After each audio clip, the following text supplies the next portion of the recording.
Hi, I'm Andrew Scheps. I'm a producer mix engineer, and I'm here today to run you through a new plugin developed with Waves called Scheps Parallel Particles. A huge part of my mix technique is using parallel processes, whether they be the more traditional effects like delay, reverb, that sort of thing. But I also use quite a bit of parallel compression as well as parallel harmonic synthesis for low-end, high-end, harmonic distortion in the mid-range, all kinds of things. And what we've done in this plugin is to take 4 of the processes that I use the most in my mix template and package them into one plugin with a ridiculously easy-to-use interface. What this will really let you do is sort of dive into more advanced mix techniques without even knowing it. You'll insert it on a track, you crank a few knobs, and you're taking advantage of up to 4 processes all at once that are all combined. It's a really versatile, easy-to-use package of some stuff that could be pretty difficult to build on your own. One of the main reasons that I rely so heavily on parallel processing is whenever I directly affect a sound, especially with a dynamics processor like a compressor, I feel as though there's something about the original source that I'm losing. So I gain all the benefits of the dynamics processing, but I'm losing, let's say, the natural transient of a kick drum or the more natural envelope of a vocal, which is where you get your emotional reaction to the audio. And so rather than having to build lots of parallel chains and learn how to set them up and deal with gain structure, we've been looking for a way to actually use an insert, but as a parallel process. So when you use this plugin, you're always left with the original audio flowing through the plugin at all times. And the only way it's affected is with the input and output volume controls. Once you've got the parallel processes dialed up, though, what you're doing is actually mixing them in with the original signal. And this allows you to fine-tune how much of the process you want, but you're always blending it in with the unprocessed signal, which is the key to having a natural sounding instrument or to having the original intent of the recording itself. So the 4 processes that we chose for this plugin, they're basically 2 classifications. There's one that is harmonic synthesis, and there's another classification which is more of straight-ahead parallel compression.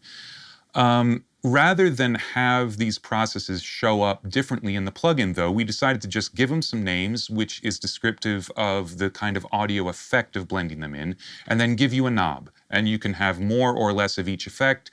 You can mute each effect if you want to just quickly take it in and out without remembering how much you'd cranked up.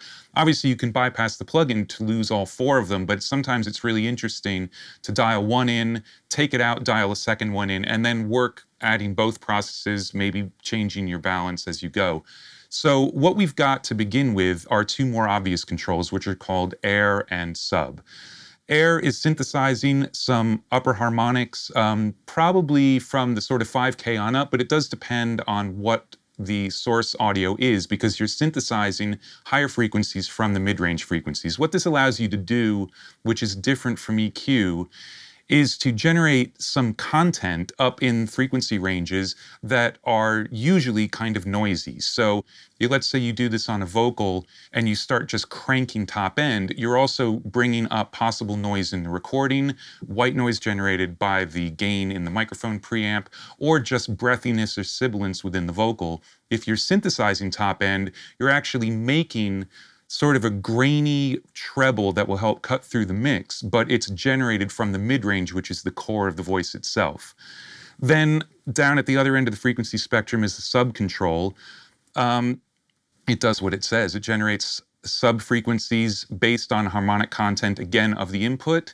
And on this control, we've actually given you a frequency range because the sub will be different depending on what you're putting into it. A kick drum and a bass will need a different sub-frequency than, for instance, a distorted guitar that needs that cabinet thump, which is up a little bit higher than the thump of a kick drum. So you can tweak those too. The other classification is based more on parallel compression. And rather than take 2 compressors and say, you'll now use this compressor or use this compressor, what we really tried to do is to find 2 compression chains that have completely different characters to them. And so what we've done is we've called them thick and bite. And hopefully, as you start to crank these controls, the names will immediately make sense to you. The bite control is very transient, it has some distortion to it, and it's probably of the four controls the most of an attitude adjustment for whatever the input is. If you put it on a vocal, the vocal gets more aggressive. If you put it on a snare drum, it gets louder, but it also feels as though the transient has more power in it as opposed to just getting louder. The thick control will give you some of that same effect, but it actually will be adding more body. So it's really good if you have a vocal that sounds a little bit thin. You can put this on and it won't necessarily change the emotion of the vocal too much, but it'll thicken the vocal. But you can also use it to do some things like evening out uneven tracks. If you add this to a bass and you've got some notes that are disappearing and some that are really loud, what this will do is actually help to even out the volume of the individual notes and basically even out the performance, but not in a way where you lose the excitement that was there. And then strangely, the combination of the two can give you a completely different effect depending on how you balance, or you can really dial in a little bit of the bite, a little bit of the thick, and you get exactly what you're looking for, a little bit more body plus a little bit more attitude. The way we've really designed this plugin to be used, though, is in insert mode, because one of the things that I have a hard time doing is applying these processes to individual elements, because I would keep having to make new copies of things from my template. So what we do in this case is we take the bite and the thick, we have those processes run first in the plugin. So you dial in as much of the attitude and the body as you want into the audio source directly on the audio track you're trying to affect. Then we combine that with the original signal and send that off to the synthesis engine so that you've got your enhanced signal, which is what's creating all of the harmonic content you get out of the air and the sub. So you might be wondering, well, what kind of source is this plugin best for? And my answer would be all of them. The real answer would be you need to try it on everything. And one of the things about parallel compression especially, but even the harmonic synthesis, is the result you get is not necessarily exactly what you might think you would get. The character of a compressor listened to on its own in an insert is very different from the character you get when you blend that compressor back in. And that's why we've tried to take the process and remove it from the actual interface of the plugin. You just, how much of it do you want? So for example, if you have a vocal that's been recorded decently, but it's missing some sort of attitude, and it also just sounds a little bit limp, let's say, for lack of a better word, the bite control will give you attitude, and it will actually make the singer sound more energetic because it's going to start bringing out transients. It adds a little bit of distortion along the way. It works more in the mid-range, depending on the input, but generally you can really start to build up some mid-range. The thick control will actually operate completely differently on that vocal. What it will do is it will sort of increase the amount of body in the vocal, as if on a cardioid microphone the singer stepped up to the mic, so you start to get a little proximity effect but without the boom, and it fills in some of what might feel like it's missing in the recording. This isn't really something you can do directly with a compressor, because by the time you've compressed enough to get what you're looking for, you've probably destroyed a little bit about the original signal, and this is the magic of the parallel process. You can get exactly the same thing with any transient material, any drum or the entire drum set. The bite will start to bring out transients, whereas the thick will do more to bring up the noise between the transients.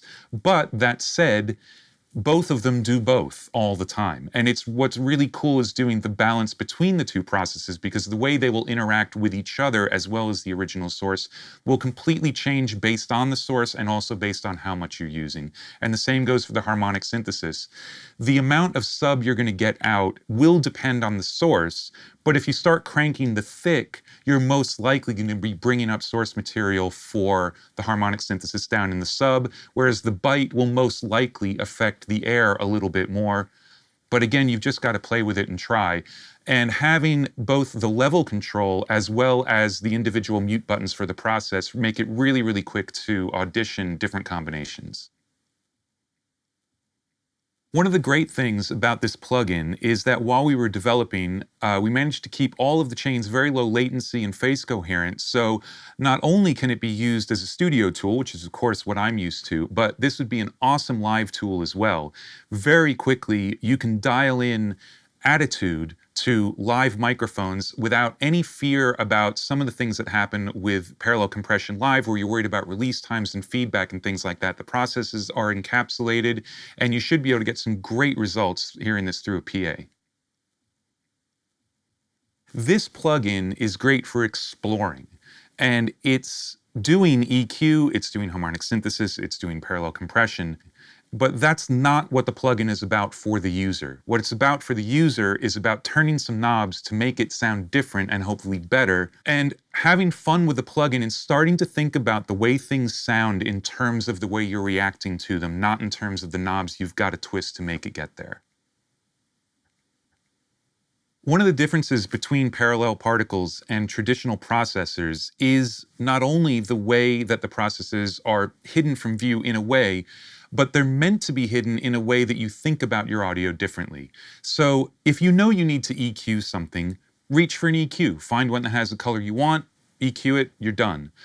If you just know you want something to sound better, reach for parallel particles and start twisting knobs, and even if it turns out it's not the exact right thing for you, it's going to be part of the right thing and will point you in the right direction to know I also need an EQ, I also need something else that's a tool that you're more used to. So this allows for a few things. One is that the less experienced engineer will get the benefits of a process they may not fully understand or be able to implement themselves. But even for people like myself, who have mixed a lot of stuff, you get lost sometimes and you're not sure where to go next. You know you need something to sound more energetic, for instance, but you're not positive if it just needs a little bit of EQ, needs some compression, whatever it is.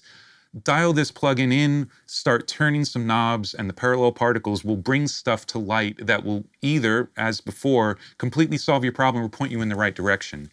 And the other thing about it is it's not necessarily just for solving problems. You might have something that you think sounds awesome, and you should probably find out if there's a way to make it sound awesomer, and parallel particles can do that for you. There are a lot of times where I'm very happy with something, I'll pop this on there, start twisting knobs, and wonder how I ever put up with it before.